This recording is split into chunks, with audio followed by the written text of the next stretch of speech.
U.S. President Donald Trump has recorded an audio message for a Republican Senate candidate accused of sexual misconduct, on the eve of the election. The president has thrown his political weight fully behind former Alabama Judge Roy Moore, who is vying with Democrat Doug Jones for the seat. Mr. Moore denies claims by several women that he made unwelcome sexual advances, mostly when they were teenagers.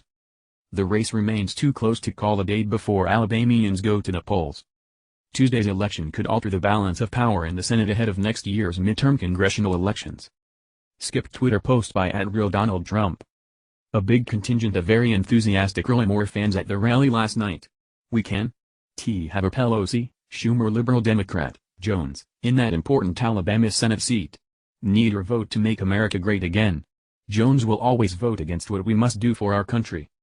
Donald J. Trump, @RealDonaldTrump. December 9, 2017. Report. End of Twitter post by @RealDonaldTrump. Mr. Trump has pointed to Mr. Moore's repeated denial of the allegations against him as part of his reason for endorsing the former Alabama Supreme Court judge.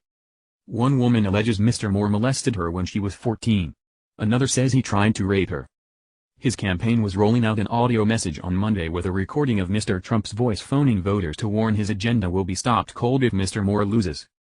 At a rally in Florida on Friday, Mr. Trump proclaimed his support for the 70-year-old conservative Christian.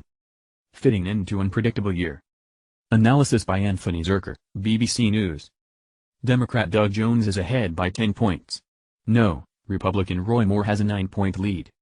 The latest batch of Alabama opinion polls are having a difficult time contending with the idiosyncrasies of a low turnout, mid-December special election, a scandal-plagued Republican candidate in a deeply conservative state and a Democratic base that, while small, may be intensely motivated.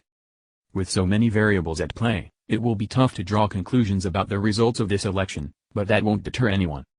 A Jones win would not only be seen as a stern rebuke of President Trump, who has put his name on the line for Moore, it would make Democratic control of the U.S. Senate in 2019 a much more realistic possibility. If Mr. Moore prevails, it'd be a prize for the anti-establishment Steve Bannon faction of the Republican Party and an indication that, when it comes to a seat in the U.S. Senate, ideology matters most for some.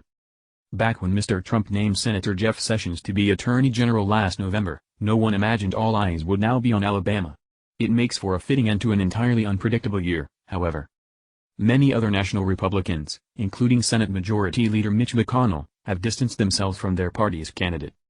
But Richard Shelby, Alabama's other senator, said on Sunday he could not endorse Mr. Moore because he found his accusers believable and the state deserves better.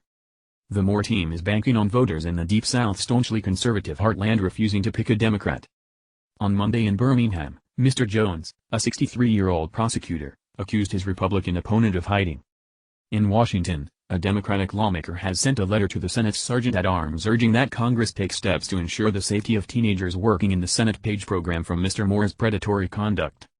I believe my fears are well-founded, wrote Wisconsin Congresswoman Gwen Moore, citing the multiple allegations against Mr. Moore. Mr. Moore has kept a low profile in recent days.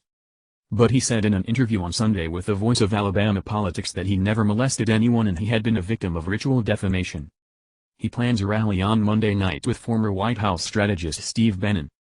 Mr. Jones has spent the past week rallying African Americans, and he held a series of rallies across the state on Sunday. Former President Barack Obama and former Vice President Joe Biden have recorded robocalls for him.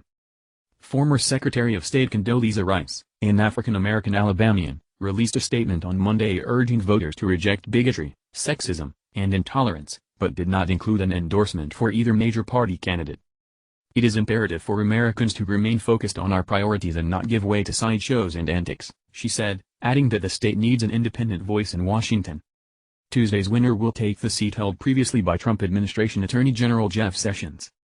Mr. Trump won the state by 28 percentage points over Hillary Clinton in last year's presidential election.